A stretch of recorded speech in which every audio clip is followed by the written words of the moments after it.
Hi, I'm Sydney, and today I'm going to be talking about Trap.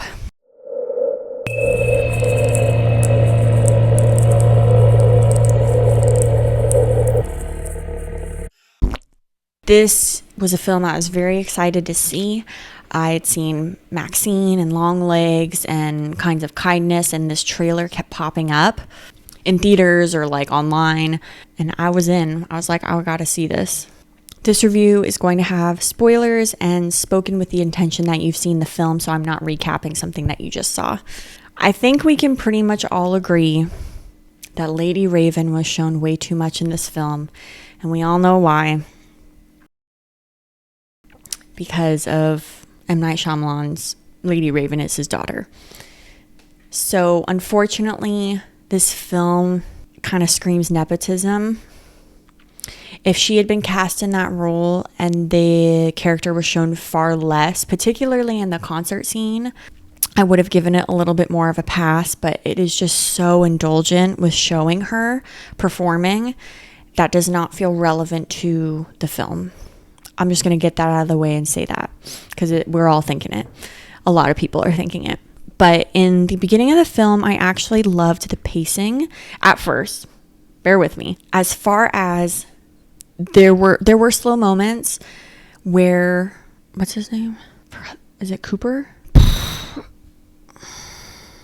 Towards the beginning, once Cooper kind of knows what's going on, we see sort of his perspective. And that's kind of another reason why we see so much of the concert is because we are sort of in the perspective as someone in the audience. Not like totally literally, obviously, but the way that we're seeing him sort of look around and debating moves without actually telling us. I liked that. We kind of just see him, Cooper, Josh Hartnett, processing his environment quite a few times. And I actually really like that because it felt realistic.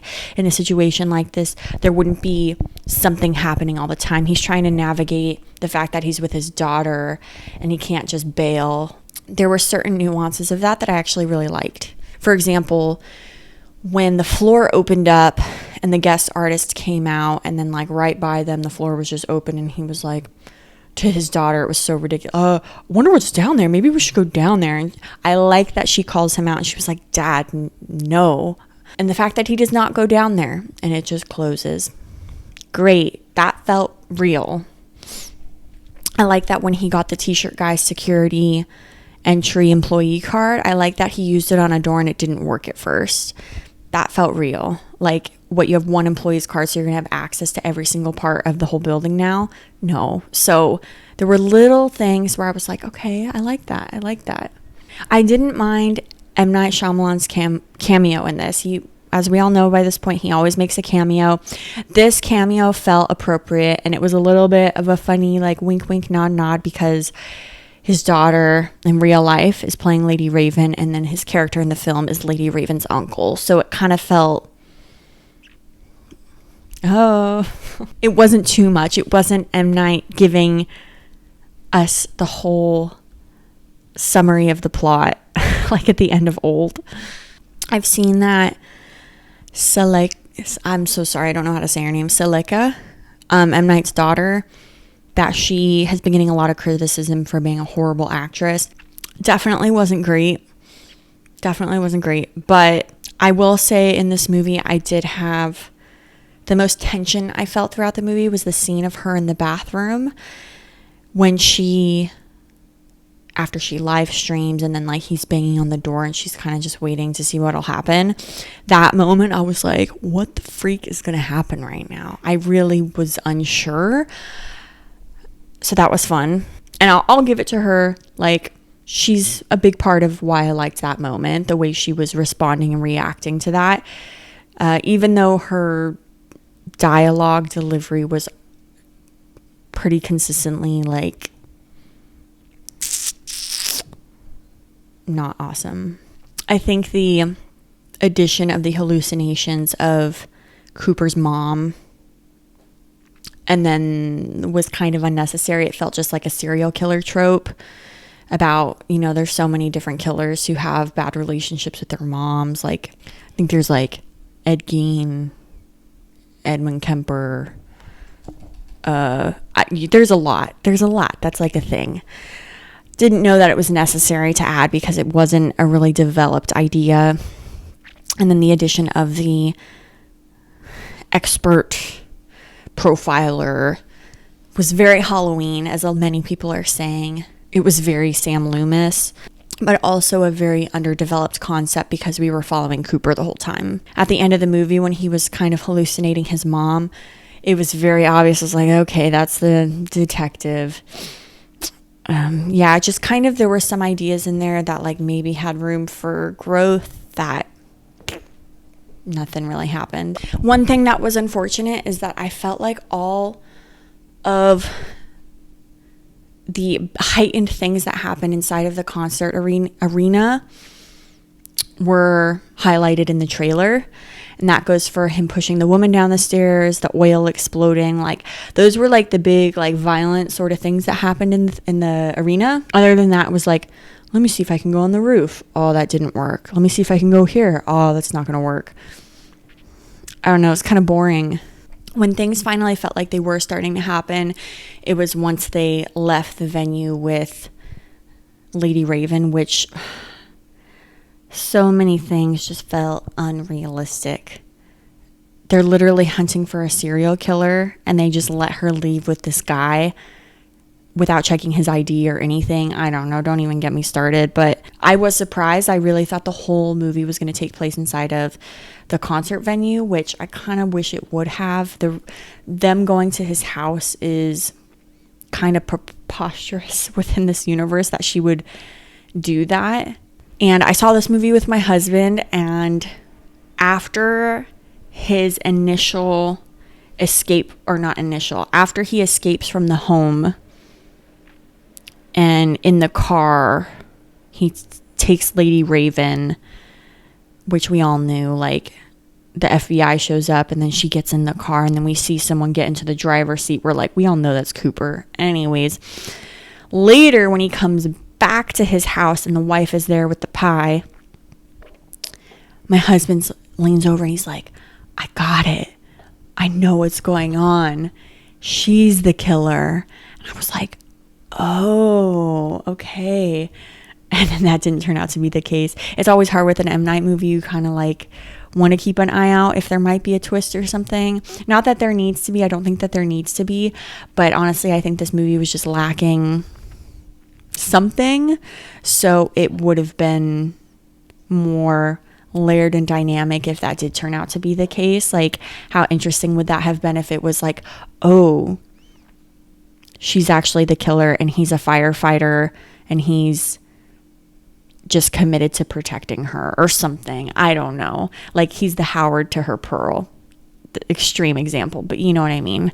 And then her actually being the one to have turned him in by planting the ticket just kind of felt ridiculous, because it's like, oh, you saw him go to this abandoned place, so you planted a ticket there and then called it in. Why would the FBI have assumed that that was the butcher's location? I don't know. It's been like a week since I've seen it, so maybe I missed a moment of dialogue there that would have explained that. But I was just like, they found a little tiny piece of a ticket, so they set up this huge trap with the assumption that he'll be there. Like, I don't know. It's just a huge stretch. How did they even know that that was like his headquarters? And that also felt very reminiscent of that Ted Bundy movie I saw a long time ago that I really didn't like either. Extremely wicked, shockingly evil, and vile. And I remember the twist at the end of that was that his girlfriend had actually anonymously reported him. Same thing in this movie.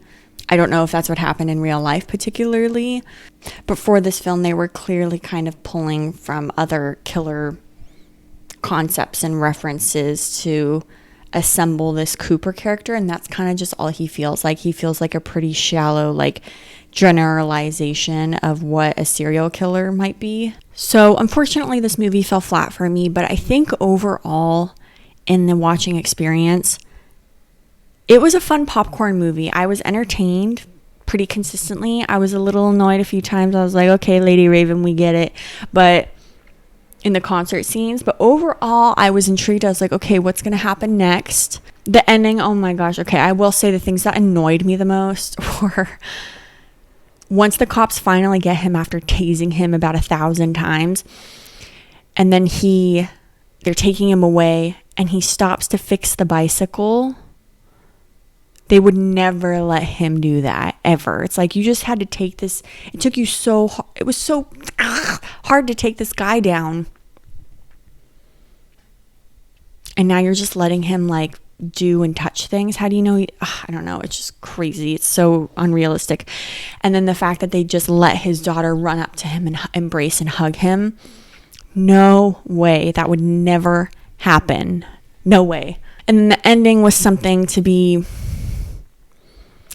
left desirable. Like, I actually thought, which would have been like a darker ending, is I thought when he pulled out that bike, spoke, I thought he was just gonna like end himself, because that was his intention with his wife. He was just gonna do her and then do himself. So I thought, oh, maybe this is his last laugh of like, you thought you got me, but you didn't, in a more dark sense. But instead he just undoes his handcuffs and he's like laughing like, I got him again. But it's like, bro, you're still locked in the back of this van. Like, I guess he has this little spoke as a weapon now, but like the cops won't have guns on them. I don't know. Like, he's some sort of MacGyver escape artist, Houdini, who's just gonna get away again. Ay. So as much as I'm groaning, I'm still glad I saw it. It was an enjoyable watch. I just like disliked a lot of the choices made within it. It was trying too hard at quite a few moments. The ending screen credit moment of the t-shirt worker who he's sitting on the couch watching the news and then Cooper pops up. It could have been a cleaner. It just was not funny at all. It was not funny at all. Not by the actor was doing his darn best to make that moment a thing. And I think it would have been much funnier if they had cut it shorter. It was too long. He should have just been like, Cooper, what the, and then they like cut to credits or something. Instead, it's like this huge like thing of him realizing, and I don't know. I'm disappointed at how disappointed I am in this movie. I still am holding out hope for M. Night movies. I always enjoy watching them. I will say that, even if at the end I'm kind of like, ugh, like eye roll sometimes, like with Old and with this one. I haven't seen Knock at the Cabin still. I do want to see that. I always enjoy watching them. So I'll give him that. But Chris Stuckman made a review for this movie, and I'm like, he's just a little blinded by his love for the M. Night, you know? Because this movie just wasn't very good. Okay, did you see Trap? What did you think about it? What could they have done to make it better? I don't know. Okay, that's all I got, and I'll see you in the next one. Thank you. Bye.